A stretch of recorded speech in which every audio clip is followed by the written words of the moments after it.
জিম্বাবুয়ের বিপক্ষে ২ ম্যাচের হোম টেস্ট সিরিজ শুরু হচ্ছে আগামী ২০ এপ্রিল। আর এক সপ্তাহ বাকি থাকলেও এই সিরিজ কোথায় দেখা যাবে তা জানা যায়নি এখনও। তার মূল কারণ এখনও যে সম্প্রচার সত্ত্ব বিক্রি করতে পারেনি বাংলাদেশ ক্রিকেট বোর্ড। চলতি বছরের ১৯ মার্চ বিসিবি এই সিরিজের জন্য আগ্রহপত্র আহ্বান করে, যেখানে আর্থিক প্রস্তাবও চাওয়া হয়।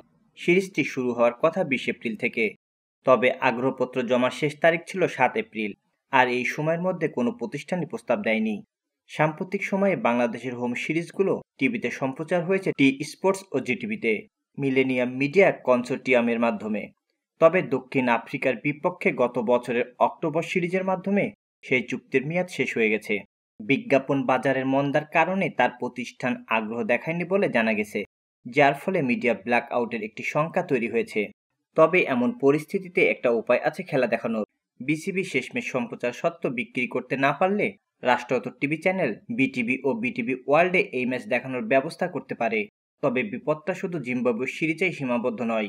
বিসিবি গত ১১ মার্চ পুরুষ দলের হোম সিরিজগুলোর জন্য ২০২৭ সালের জুন পর্যন্ত বৈশ্বিক সম্প্রচার সত্ত্ব বিক্রি করার জন্য পরামর্শদাতা প্রতিষ্ঠান নিয়োগের আগ্রহপত্র আহ্বান করে, কিন্তু তাতেও সাড়া মেলেনি। ফলে সমস্যাটা সবে শুরু হলো। অবস্থার দৃষ্টে মনে হচ্ছে এটা এমন কিছুই। বিপিএল এ সম্প্রচার সত্ত্ব ও টিভি প্রোডাক্ট চুক্তিগুলোও শেষ হয়ে গেছে। এখন কেবল হোম প্রোডাকশন সার্ভিস ও মাঠের চুক্তি আছে, যা ২০২৭ সাল পর্যন্ত। কিন্তু হোম সিরিজগুলোর কোনো বৈশ্বিক সম্প্রচার সত্ত্ব আর বিসিবির হাতে নেই।